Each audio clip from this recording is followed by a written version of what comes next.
চিংড়ি মাছের দু পেঁয়াজের জন্য আমি এখানে চিংড়ি মাছ নিয়েছি। আমি এখানে 1 কেজি চিংড়ি মাছ নিয়েছি।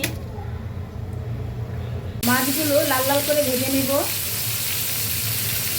এক এক করে সবগুলো মাছ আমি উল্টে দিব।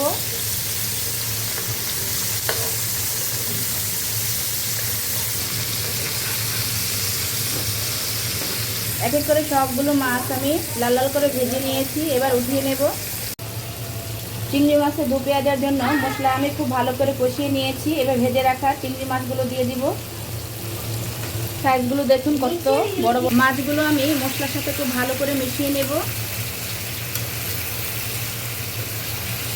একটু পানি দিয়ে দিব।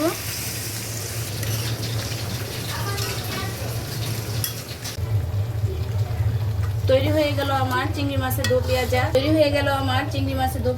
আমার চিংড়ি মাছের দো পেঁয়াজা কেমন হয়েছে সবাই কমেন্ট করে জানাবেন। ভালো লাগলে শেয়ার করে দিবেন, লাইক ফলো দিয়ে পাশে থাকবেন। সবাই ভালো থাকবেন, সুস্থ থাকবেন। আল্লাহ হাফেজ।